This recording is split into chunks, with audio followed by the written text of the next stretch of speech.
the process of autophagy. So this waste and recycling process that goes on in our bodies in an unfed state. You want to think about it as taking the garbage out. So where we're in an unfed state, it allows our bodies to upregulate autophagy, and we can go in and remove disease, disordered organelles, mitochondria that have the potential for going on to create disease or precancerous cells and things like that. And I think for a lot of people, it's understanding it's this efficiency. Our bodies are designed to be exquisitely efficient, but in our modern day lifestyles, we lose sight of this. What is the most powerful benefit you have found for intermittent fasting? Oh gosh, I mean, there's so many, but I would say the one that most people don't recognize as one of the key benefits is the process of autophagy. So this waste and recycling process that goes on in our bodies in an unfed state. You want to think about it as taking the garbage out. So where we're in an unfed state, it allows our bodies to upregulate autophagy, and we can go in and remove disease, disordered organelles, mitochondria that have the potential for going on to create disease or precancerous cells and things like that. And I think for a lot of people, it's understanding it's this efficiency. Our bodies are designed to be exquisitely efficient, but in our modern day lifestyles, we lose sight of this. We have access to food 24/7. We're very hedonistic. We're very dopaminergic, so we're always looking for that next dopamine hit. So I think the biggest benefit of fasting that I personally like my patients to really understand and clients is the process of autophagy. And it's not as if it turns on and off like a switch. It just gets upregulated or downregulated with another process called mTOR. But I think for purposes of our audiences, it's really helping them understand that when we are in an unfed state, there's a lot of benefits that go on beyond changes in body composition and weight loss, which is why a lot of people are curious about fasting to begin with. 100%. I think I remember last year or the year before, it was one of the most searched health 2019. terms on Google. And I was like, oh, wow, fasting really blew up like that. And Yeah. I guess people are drawn to it because we hear about the benefits and we wonder, okay, I feel like my friend did it and they felt so good. There was this day 1 or day 2 or however many days, they just start feeling better. But when it comes to intermittent fasting, what does that mean? If I don't eat, if I just skip dinner, is that intermittent fasting, or skip breakfast? Are there different types of fasting? And how accessible is an intermittent fast for us? Yeah, I would say yes to all of the above. Intermittent fasting is as simplistic as eating less often. Now, you have longer fasts, shorter fasts. When it comes to genders, men and women need to fast a bit differently. And if you look at the research on chronobiology and the systems that go on in terms of our exposure to light and darkness and melatonin and cortisol, our bodies actually do better skipping dinner than they do skipping breakfast. That's not to say you have 2 or 3 hours after you wake up before you eat, but eating earlier in the day has a lot of metabolic health benefits. And so when I'm talking to individuals, I just help them understand that what's really important about fasting is number one, it's flexible. And it's designed to be very aligned with these ancestral health perspectives, meaning this is how our bodies evolved. They weren't designed to be eating all day long. So I'll give you an example. When someone comes to me and they're new to fasting, and perhaps they're eating a standard American diet and they're not physically active and they're eating snacks and mini meals, and because that's what we've been telling our patients to do for a long time, which we now know is not correct.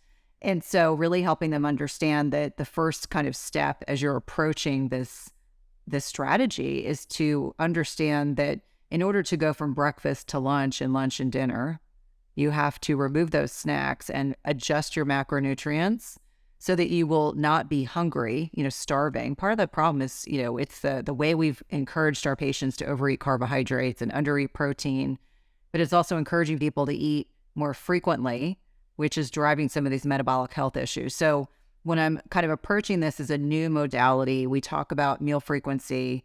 We talk about when people should be not eating and when they are eating, and then helping people understand that eating 3 hours before bedtime is reasonable, but eating 1 hour before bedtime is not. And then depending on someone's metabolic flexibility, whether or not someone is insulin sensitive or resistant, then we can fine tune whether they're fasting for 16 hours a day, whether they're fasting for 12, which I like to refer to as digestive rest, or would they benefit from a longer fast, 24 hours, 36 hours, etc. So it's highly personalized, it's highly flexible, And again, it's really understanding that each one of us needs to do things a little bit differently. Like as an example, I have an Italian mother. My mother went bananas when I was growing up because I never wanted to eat breakfast. I've never been a breakfast eater. And when I forced myself to eat breakfast, it would just make me sleepy because what do we tell our patients to do? We have that cereal, have that yogurt, have that muffin. I mean, just all things that are like eating dessert for breakfast. And so I think for a lot of people, once they start eliminating that sugary, carbohydrate-laden breakfast, they feel so much better that it makes it easy to continue kind of understanding and embracing this concept.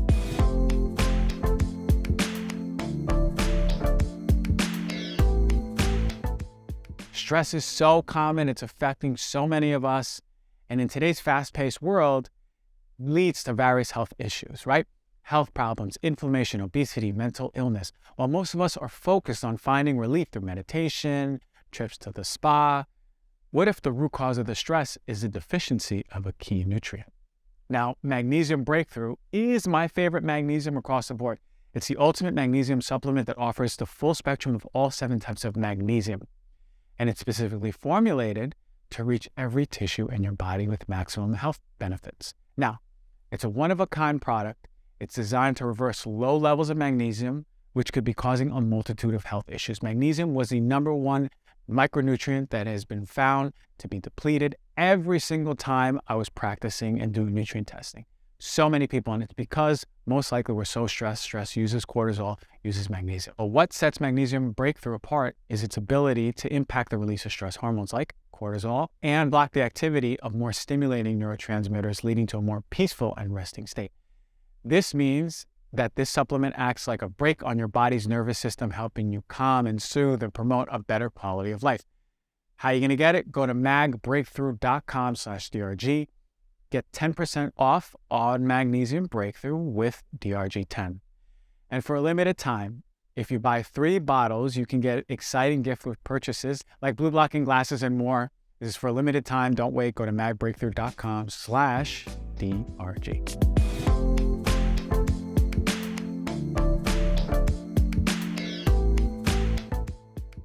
Hey everyone, I want to talk about Birch Living. This is a partner that I've been working with for probably 2 years now, 2.5 years. It's the best bed.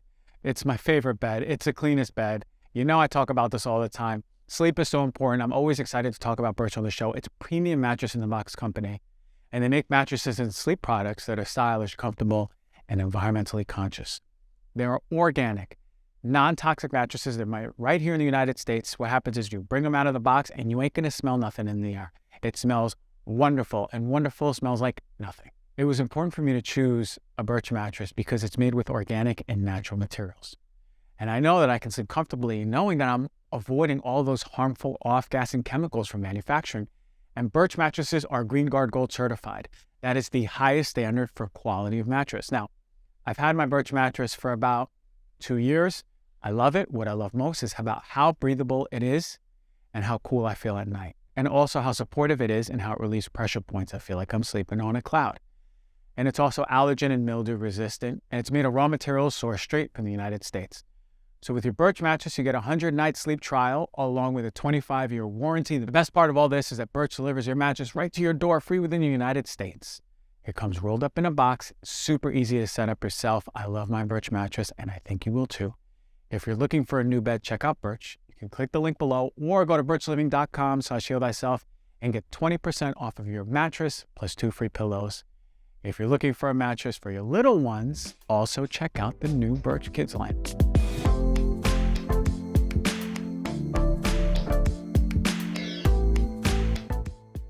And I love the idea of the flexibility, right? Because it's not right for everyone at a certain amount of time. So when we think about someone with insulin sensitivity, right? They're pretty robust and they're fairly healthy. Does that mean they fast less amount of time or they can go longer? I think that we have to take it in the context of, are you male? Are you a menopausal woman? Because they have less hormonal fluctuation day to day, week to week. And I would say that if someone's insulin sensitive and they are a male or a menopausal female, so 12 months without a menstrual cycle, they can get away with a little bit more fasting than a woman at peak fertile years, so 35 and under, or a woman that's in perimenopause. And I like to think of women in three separate buckets, if you will, to kind of get a sense. So I think on a lot of different levels, when we're talking about fasting, we have to approach it at a level that really embraces a woman's physiology and their menstrual cycle. So those very lean, insulin-sensitive women that are 35 and under, maybe they fast 1 day a week. Maybe they fast 2 days a week during their follicular phase when estrogen predominates. Maybe they don't fast at all. They just do 12 hours of digestive rest during their luteal phase. They're still getting benefits from eating less often, but these are not the people that I encourage to fast every day. I also think about the perimenopausal woman, the 10 to 15 years preceding menopause, and how we become less stress resilient, and why it's so important to understand that sleep and stress and over-exercising and over-restriction of macronutrients can be like adding gasoline to a fire. And so I think it's very important for us to get really granular and honest with ourselves, because there seems to be this emerging trend. And I don't just see this with women, I also see it with men. If a little bit of fasting is good, more is better. If a little bit of food restriction is good, more is better. If a little bit of exercise is good, more is better. And it's really important to identify that hormesis, or beneficial stress, is the right amount of stress at the right time. And I think for a lot of people, it's helping them understand, is their body in a position that it can withstand more stress, or do they need to back off and just do 12 hours of digestive rest, which is still, you're outside the norm. It's outside the norm of what most people are doing in the United States, but it's also still conveying some benefit. And I actually tell my teenagers, I have 2 very athletic teenage boys, I even remind them that there's a period of time when they should not be eating. Now, they could eat all day and all night if they wanted to, because their metabolisms are just, they're in this massive anabolic growth phase. And I remind them that at some point that will stop, and they're going to have to, regulate some of the things that they're consuming. But the reason why I'm sharing this is the perfect example of bio-individuality, really understanding that for women, it's dependent on their life stage. For men, if they're insulin sensitive, it's really dependent on what makes them feel good. If, my husband is a pretty healthy, 50-year-old guy, and he enjoys fasting about 16 hours to 18 hours a day, and he does really well with it. It's interesting. I think it was Ted Naiman. He's a physician that was talking about the diminishing law of return. So if you are insulin sensitive and lean, after about 24 hours, you really have to determine, are you going to lose muscle mass for the sake of longer fasting? And so those are some of the questions and some of the things I like to bring up. For me, it's all about maintenance of muscle mass, as muscle is an organ of longevity, helps with insulin sensitivity. So just being mindful of that. We don't want to be over fasting at the detriment of breaking down our muscle.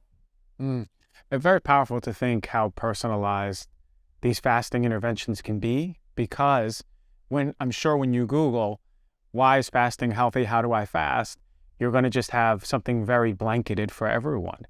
And oftentimes men and women are just following these fasts that they see, and they go, I'm going to do this. And maybe they don't feel better. And then they go, I don't want to fast anymore. Fasting's not for me. So it's really understanding that personalization. And I really align with that, because like you said, the word bio-individuality, you said something that caught my ear. It was the nighttime, right? It's better to eat during the day, following the rhythms of light in our cells. But when nighttime comes, is there ever too late to eat? Is there a cutoff time that we need to stop eating in order for it to be beneficial to our rhythms? Yeah, that's a great question. I think it really comes down to, how do you feel when you eat 2 hours before bed? How do you feel when you eat 1 hour before bed? And helping people understand physiologically what's happening when we eat a bolus of food and our bodies are saying, okay, wait a minute, the melatonin clocks that we have throughout our guts and our digestive system, they slow the secretion of melatonin, and they increase cortisol because it's trying to process this bolus of food. And so if it's a one-time thing, I don't think it's a big deal, but we know it'll also impact your sleep. It impacts your blood sugar regulation, impacts your sleep quality. So I think it really comes down to, if it's a one-time thing, it's probably okay. But I see a lot of people that are still going out for these big dinners at 8 o'clock at night. They're eating for 2 hours, and then they're trying to go home and go to bed. They're getting reflux. They don't feel good. They're bloated. So I think it's knowing your body and understanding that, when you are choosing to eat may have a large net impact on your HRV, so heart rate variability, your hydration status, really understanding that the choices we're making in terms of a light dark cycle do have a net impact on melatonin and cortisol secretion. And I think the other thing that I would add to that is, during wintertime, it gets dark so early. A lot of people just say I can't eat at 4 o'clock in the afternoon. I really do need to eat 6 or 7. That's very different than during summertime. If you're eating, you're eating at 8, 9, 10 o'clock at night, and that has become your norm, and you're wondering why you're putting weight on, and you're wondering why your sleep quality is eroded. I think it really comes down to honoring the chronobiology of the rhythms that go on in our bodies, and determining with some degree of experimentation what works best. I don't do well eating late. Like, it messes up my HRV, it messes up my pulse rate, and my Oura ring, which I wear every day, will just be squawking at me in the morning. But that's just the stage of life I'm in. I acknowledge that what I did in college and grad school would not serve me well at all now. But at this stage of life, I just know that I do better. And that was maybe one of the blessings from the pandemic. I eat earlier in the day and I close my feeding window earlier.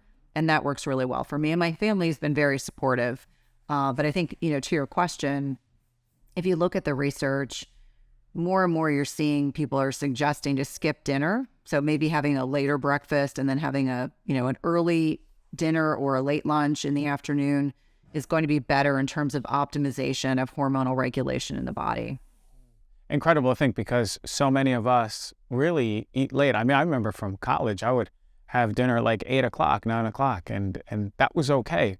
But you mentioned it's the stage of life that you're in, right? And things just change. But man, eating late, I'm rolling around in bed, I'm sweating in bed, my Oura ring is yelling at me like it does you in the morning. So I would actually encourage everyone, try it out. Stop at 7, maybe stop at 6 one day. See if you even feel better, right? You can get something that tracks your sleep, your pulse rate, your heart rate variability. It can make a really, really big difference. You said something about snacking now, okay?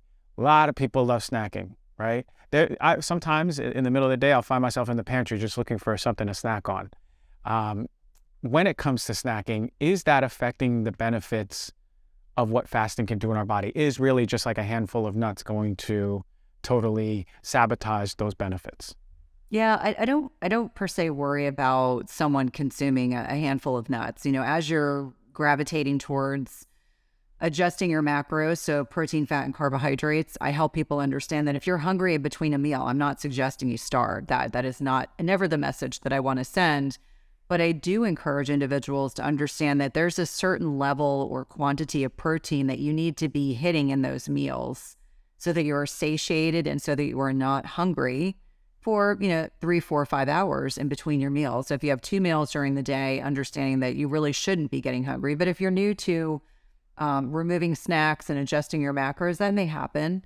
The nuts are always one of those things. Like, I love salted macadamia nuts, but they're so easy to overeat. So I always encourage people, fats are much more calorically dense than protein and carbohydrates. So just understanding that if you eat half a bag of nuts, you may derail all the good things that you're doing during the day. But we also know that fat has a more negligible impact on our blood sugar as opposed to carbohydrates by themselves or even protein. And so if you were hungry in between meals and you were new to fasting, I think have the nuts and let it go. But generally speaking, if someone needs a snack, I usually encourage them to have some protein, because that is going to help with satiety, and it helps us get towards those protein thresholds that I think are really important for us to embrace on a daily basis. Yeah, it's one of the macronutrients that we don't get enough of, especially as we get older.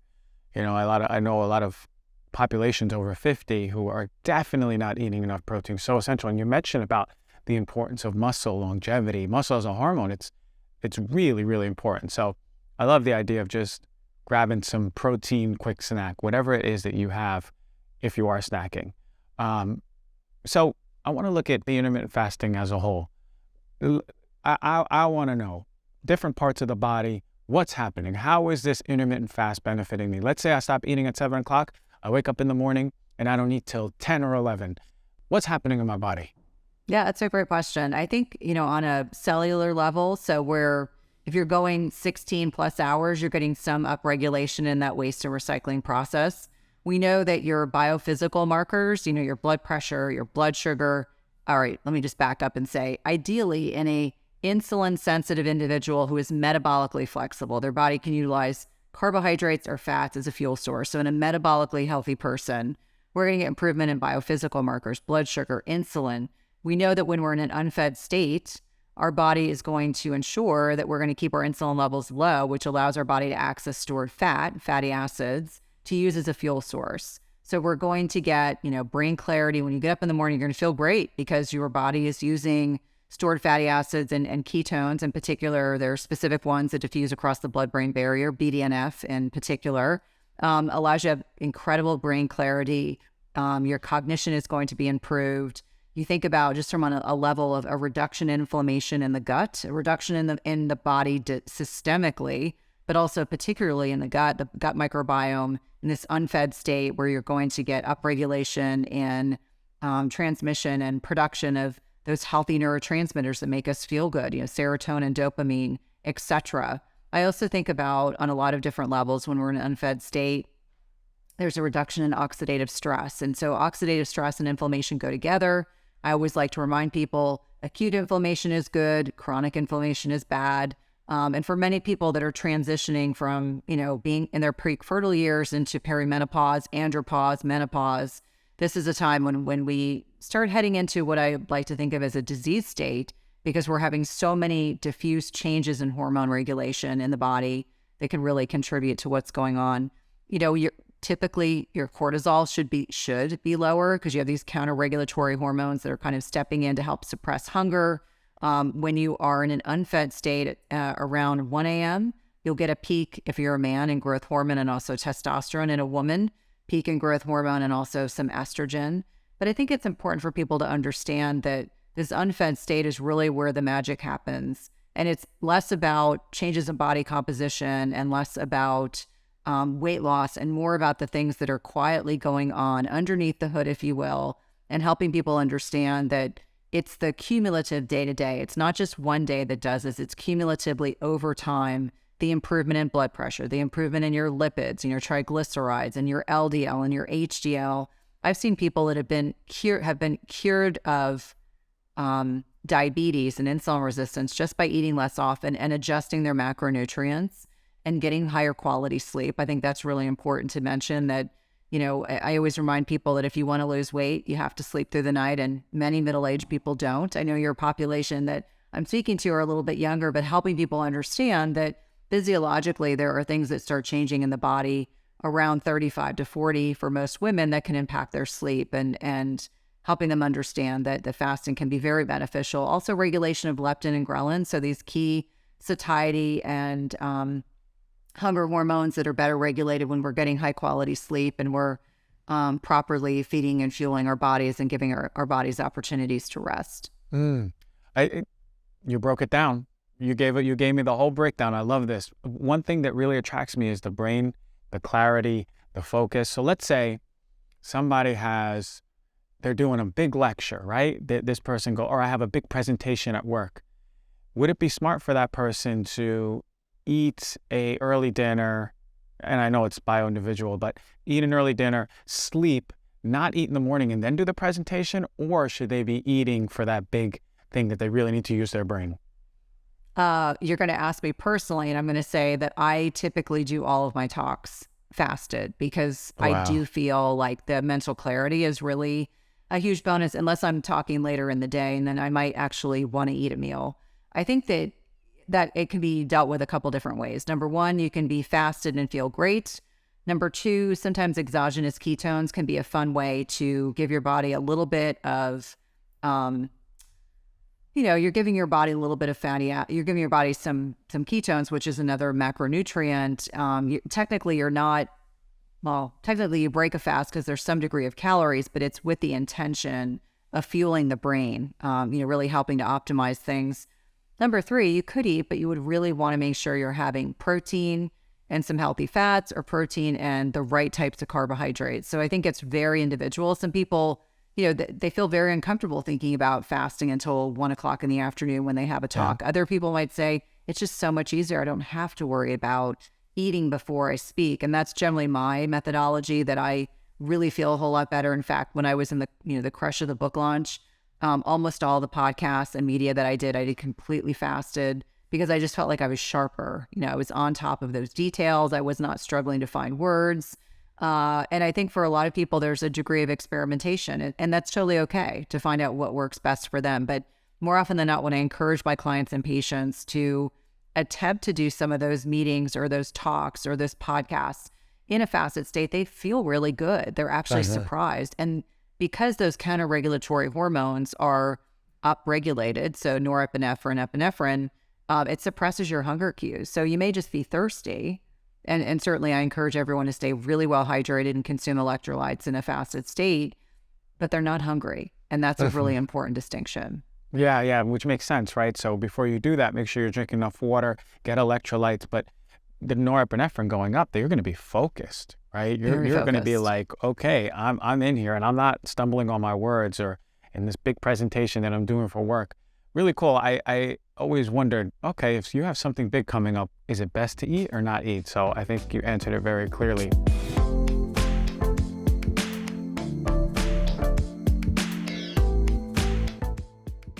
$70 million Americans have chronic sleep issues, and 50% of Americans deal with sleep deprivation. Yeah, I probably dealt with this at some point in your life, and I know how difficult it can be. One of my favorite brands for sleep, Ned, is here to help with this incredible new product. It's called Shut-Eye Chai, and it's been inspired by 5,000 years of ancient healing tradition and Ned's biggest product launch to date. It's a mellow, super blend latte for sleep that combines adaptogens, aminos, functional mushrooms, and magnesium. Seriously, the best ingredients out there, and they're wrapped into a heavenly masala chai-inspired spice body, right? So it's your nighttime drink, and it's really nice. It's warm, and it's tasty. It doesn't just set you up for an amazing sleep. It has ingredients like chaga, reishi, ashwagandha that are deeply nourishing to the body. So you're getting tons of additional benefits. Now, Shut-Eye Chai will help calm your nervous system, nourish your senses, and send you peacefully off into dreamland. It's all natural, made exclusively of functional botanicals, fungi, herbs, plants, minerals, roots, and spices. Now, Ned shares all of their third-party lab reports. They have full transparency. This is why I've always been a fan of this company since day one. We've been working with them for quite a while. They show who farms their products, what their extraction process is like. Shut-Eye Chai does not contain any CBD, caffeine, melatonin, or dairy. So for me, what I do is, as night's winding down, it's about maybe 8:30, 9 o'clock, I start dimming the lights. I put on some Shut-Eye Chai. I'm not drinking it any later than 9 because I know it's going to start getting me tired by around 10 o'clock. And that's always my goal, to get to bed earlier. But it's amazing because for me, I love rituals, morning rituals, afternoon, and this is part of my night one. It's so good. So to get yourself some Shut-Eye Chai, it can revolutionize your sleep. You're going to get 15% off with the code DRG. Go to helloned.com/DRG or enter the code DRG at checkout. That's HELLONED.com/DRG to get 15% off. Sweet dreams.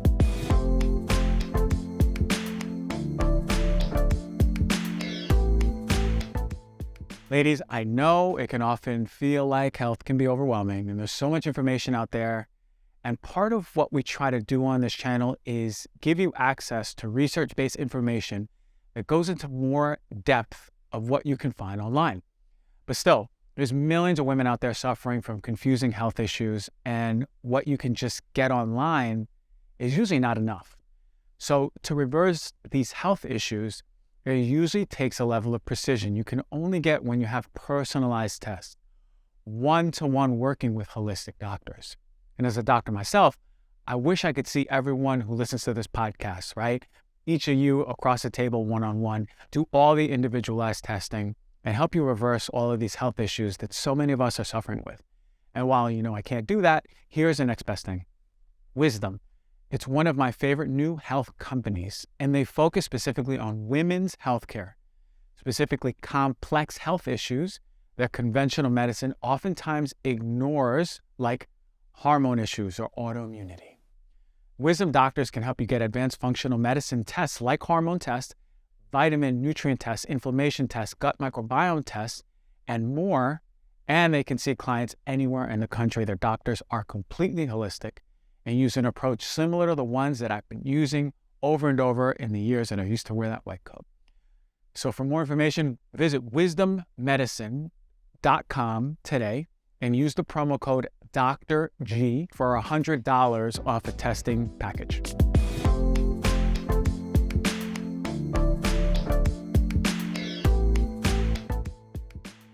What about the gut?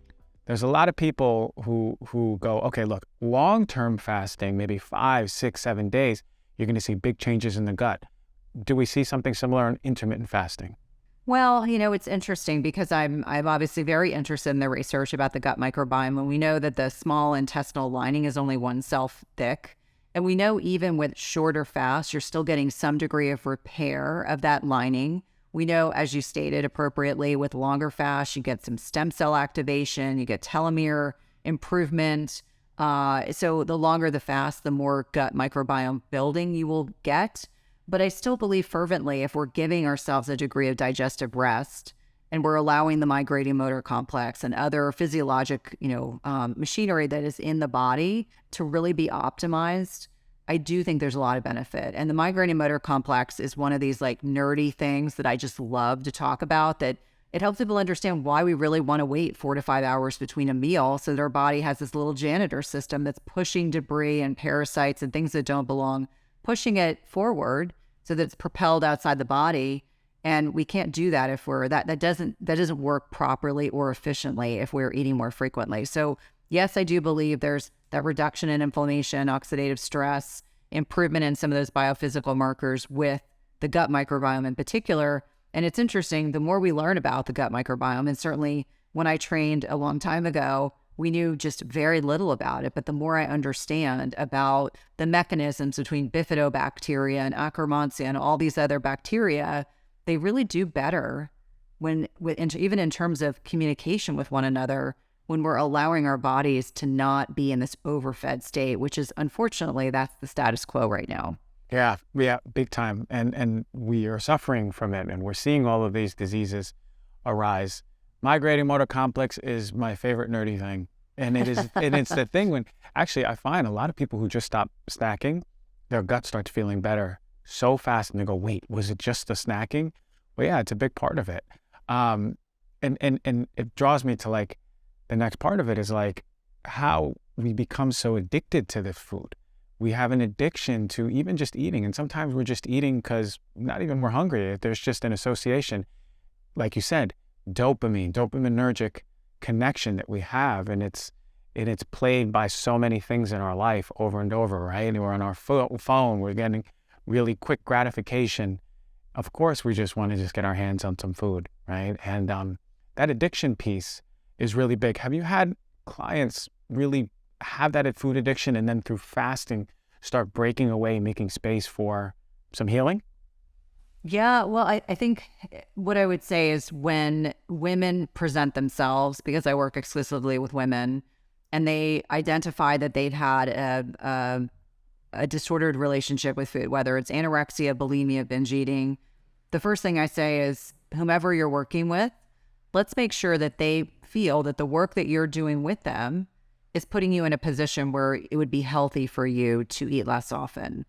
And I find for a lot of the binge eaters, the ones who've shared that with me and are working concurrently with a clinical psychologist or someone who's specific to binge eating behaviors, that many of them learn to trust the intuition of their bodies. Yeah. Of course, there's always the exception. There are people who have a binge eating history, and every time they open up their feeding window, so maybe they fasted 16, 18 hours, they then binge because their body has this thought process that, they don't know when food is coming, and therefore they want to eat as much food as quickly as they can.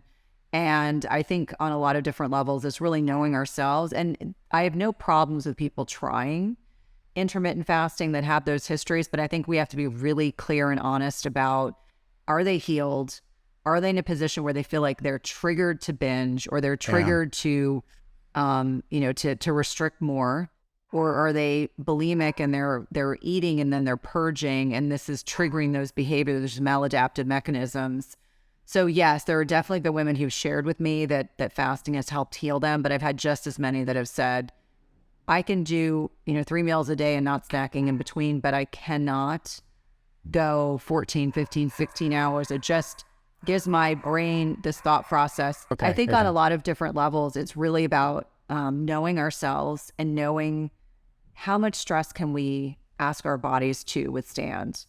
And it's really helpful for people to understand that, can you be healed from binge eating disorders or disordered relationships with food and be able to fast successfully? Yes. But I think you have to do the healing first, whatever is contributing to that. And, you touched on hyper-palatable, highly processed foods. And I would agree with you fervently that far too many of us are so addicted to our brains being lit up by the chemicals, the salt, sugar, fat that are designed to be as intoxicating and addictive as possible. In order to heal from that, we really have to eat less processed foods. And I don't say that to sound like that's an insurmountable mountain to cross. For a lot of people it is, but we just don't want to be keeping those things in our homes, and we want to lessen the likelihood we're exposed to them when we're out. And that can really be very, very helpful. And it's interesting, on Twitter, there's a huge community of individuals that have gone from being obese and overweight and insulin resistant to using fasting and low carb and ketogenic diets to get to a point where they're finally satiated, emotionally and otherwise. And as you appropriately stated, many people eat for reasons beyond hunger. Like, they're not eating for true intrinsic hunger. They're eating because they're bored, because they're scared, because they're stressed.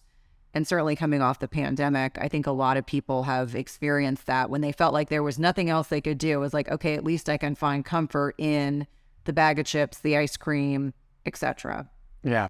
And this is something that we've seen so much, like you said, especially after COVID, over and over. There was so much more comfort foods, hyper palatable foods. I'm home all the time. I'm bored in between calls, oh, I'm done with work. Let me just eat something else. One thing that I was thinking to myself is, when someone they've done 16-hour fast, right? Is there an appropriate first meal? Because sometimes if I do a 16-hour fast, I go, oh, whoa, I'm really hungry. I feel like I could just really pig out. Is there an appropriate first meal, or how do I make sure I'm not overeating or getting the wrong macronutrients? What do you tell your clients? Well, I think that it really comes down to knowing yourself. I have some patients who prefer to have bone broth. They want to have, full fat yogurt with some berries to break their fast. They want to have a light salad, and then maybe an hour later they eat a meal.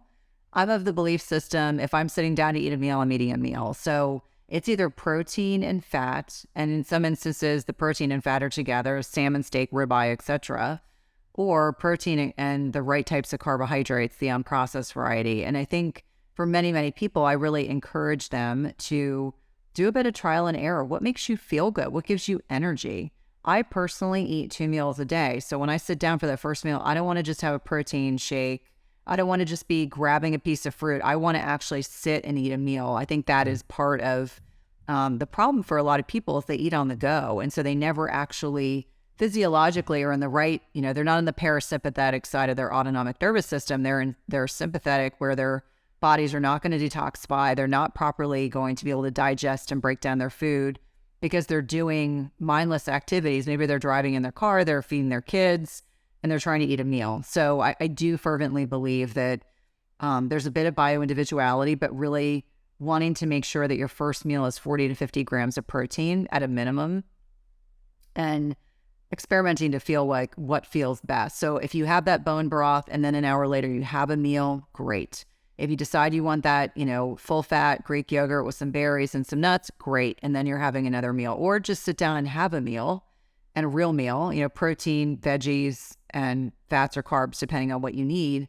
And then a lot of those satiety mechanisms are activated. So that you're not hungry anymore. You're not looking in the pantry. You're not looking for something sweet.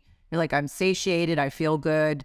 You put everything in the dishwasher. You go about your day or wherever you are. And I think it's really important, because when you're fully satiated, when you're very full or comfortably full, let me be clear about that, then you are less likely to be making poor food choices until your next meal. I think part of it is, I think so many of us were under eating protein, overeating carbs for such a long period of time.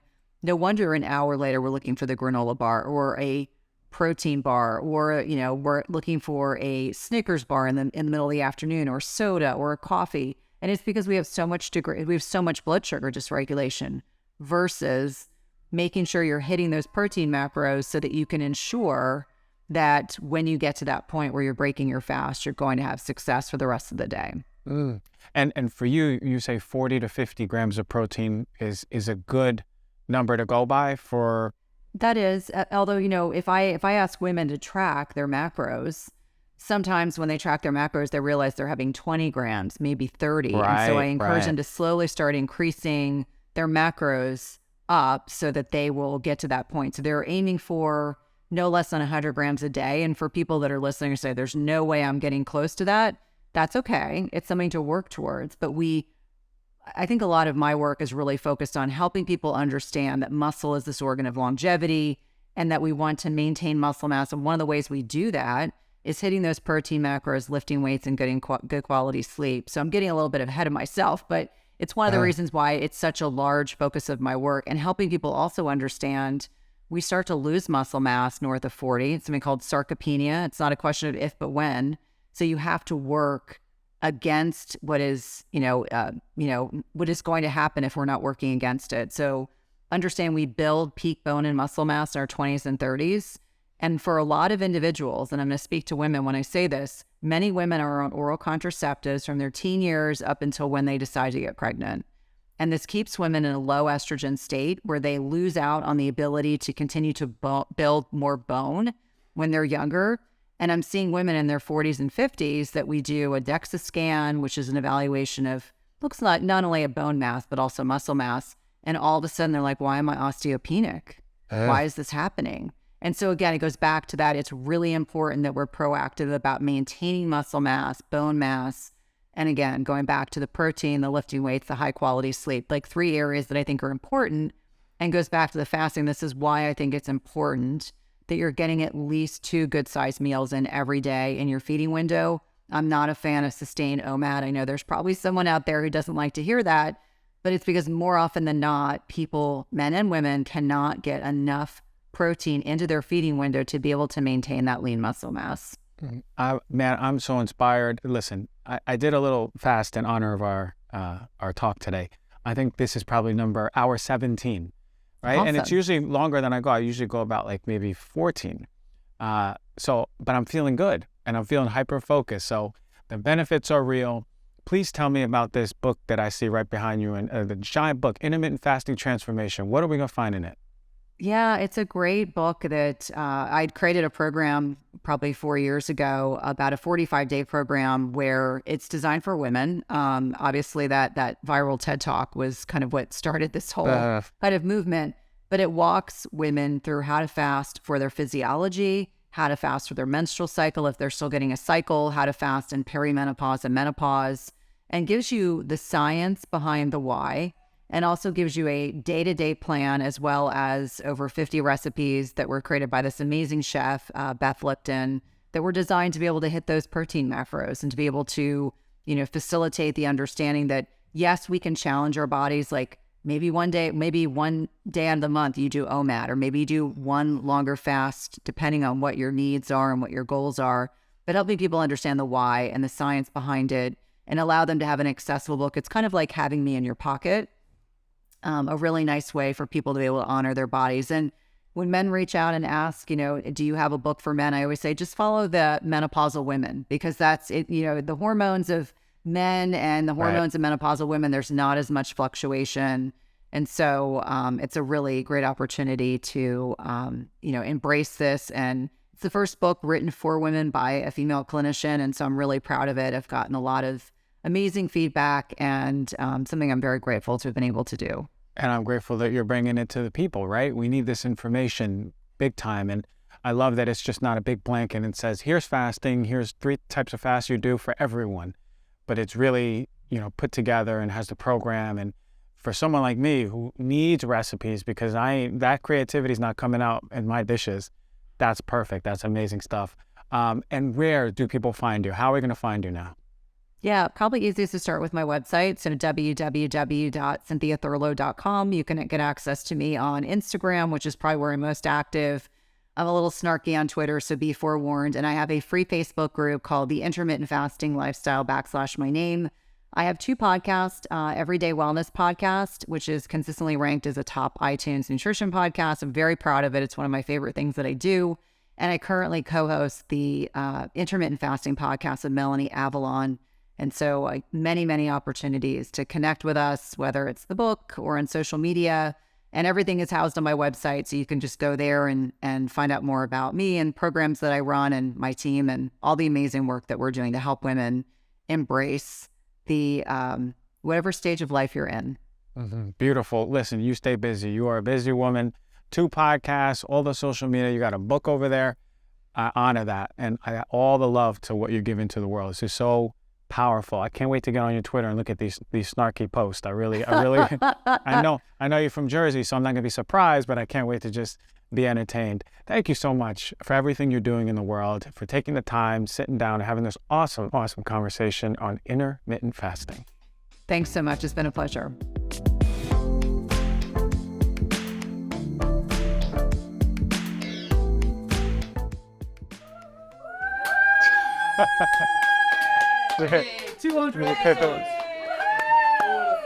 Thank you. Wow. Donuts. Yay! Thank you, guys.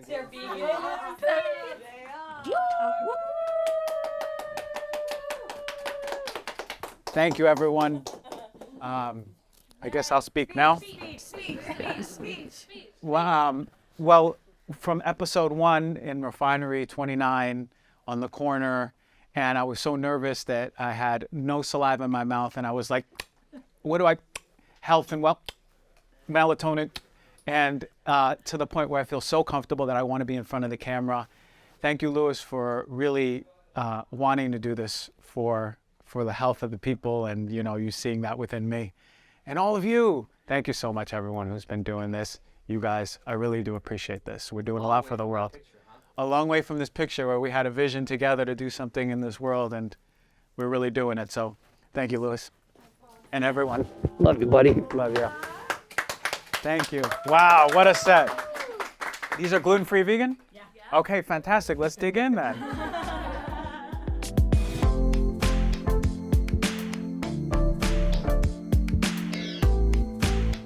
All right, everyone, no knowledge bomb today, but more just a moment of gratitude. I think about our first episode that I've ever done, and it was on amalgams, I believe. And sitting down in front of the camera, as much as I did love being in front of the camera and educating, more importantly, I was really nervous to start this podcast because there was so much information I knew and so much information that I wanted to share, but I didn't know if I could deliver it the way that I wanted to. And I had this imposter syndrome, and a lot of you may know about that or feel that you are not worthy enough or not good enough to really be in a place of teaching or in a place of leadership. And to look back, and before I got onto this show, we were looking back on all the old episodes, all the way even back to 1, and I can see that the want to teach and the want to give all this really empowering information was there, but the confidence wasn't fully there. So the growth between was not only just as a job and talking to you all and doing this as a passionate job, but also in myself as a person. I came in here thinking that I knew everything there was to know about health. And I soon was sobered by these incredible guests who knew so much about so much. And as I had them on here and I learned with you all, we both started elevating our health, all of us, the guests, me, you, and learning from such a powerful community, hearing the feedback from all of you, how this guest has changed your life. This knowledge bomb has changed your life. This intervention has changed your family's life. How many lives we could have saved? I mean, it's more than just a podcast in that light, isn't it? But the journey from thinking I knew everything about health and again, being sobered by so much more and seeing that health was so much more than when I started just about toxins and diet, learning how much of emotional aspects, psychosomatic, mental health plays a role in your health. Gut health has been an overarching thing for so many people. And of course, the toxic stuff that I love talking about. But now we've become more comprehensive on this show. We've become more intentional and directed. And I think by virtue of that, we've created more space for all of you to grow more and expand yourself and your vision of what health is, because health ultimately is the embodiment of who you are. And if we can allow ourselves to be who we are while eating healthy, while avoiding those toxins, while sleeping well, while having good community, then you're clicking on all cylinders. And that's what we always will strive to do here at Heal Thyself. From the bottom of my heart, thank you so much for 200 episodes, all the support, all the love, all the DMs, all of the comments, all the subscribing, everything. We really, really, really all appreciate it. People behind the camera, producers, there's a lot of people put work into this. All in love. Thank you.